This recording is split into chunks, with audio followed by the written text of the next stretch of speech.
I just got back from shooting. I took 4 guns, including my latest purchase. I bought this Sig day before yesterday. It's a Sig P226 Blackwater edition, Blackwater Tactical edition. What I'm talking about, we'll get a close up of it and safety check if we do a close up of it. Safe and clear. See that?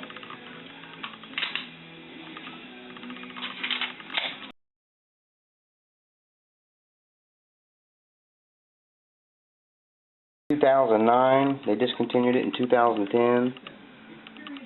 This is one of the first ones that was made in January of 2009. It's got the Blackwater emblem on the grips and also on top of the slide. It's a full-size 9mm with a stainless slide. It's got the wear-resistant nitron finish. It's got Sig-Lite rear night sights, and it's got a True Glow tritium fiber optic front sight. It's actually a fiber optic. If you saw my Maverick video, I got a fiber optic on that. It doesn't glow. It just picks up lighting that's already in existence and kind of amplifies it. But this one also is a night sight. It actually glows. And it really pops out. I shot it today. I put 40 rounds to it today, and that front sight really pops out in the daylight. And at night it glows the exact same thing as the rear sights do. It's got a short reset trigger, supposedly 60% shorter. It's got a beaver tail lightweight frame with a Picatinny rail. It has a custom mag well. It's beveled, flared, whatever you want to call it.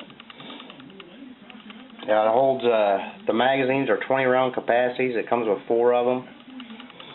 Double action is 10-pound pull. Single action is 4.4. That double action's it's a long, hard trigger pull, but the single action's incredible.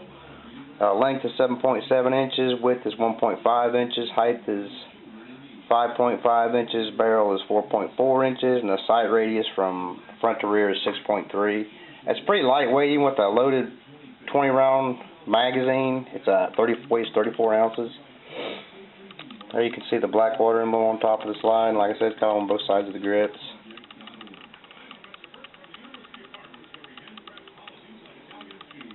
Like I said, I put 40 rounds through this today. No malfunctions whatsoever. I had one problem with it. I'll go into it in a minute. Just give you a close up of the actual gun. Trigger's kind of tricky for me. I've had one other Sig. It was a 239.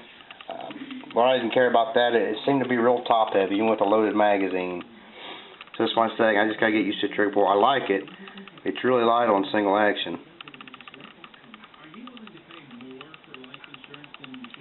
But I don't know my problem I had with it.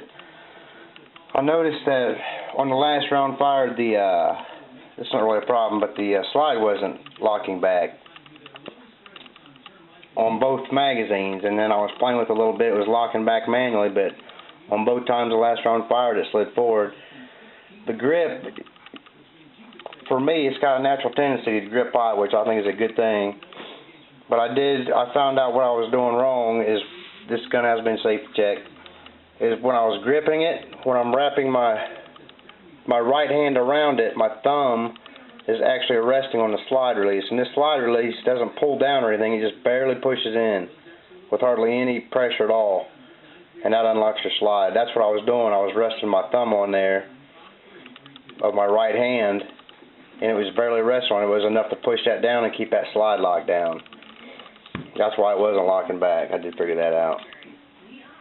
Anyway, give you some of the. Here's the other 3 magazines are still sealed with the lock.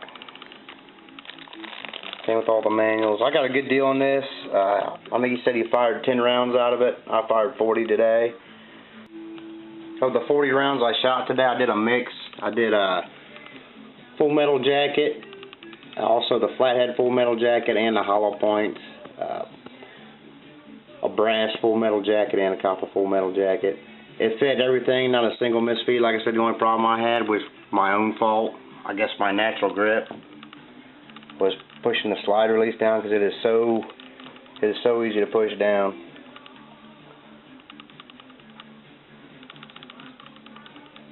We'll do a breakdown on this. because I need to clean it. I'll do a video on a complete teardown of it. That's it. Thanks for watching.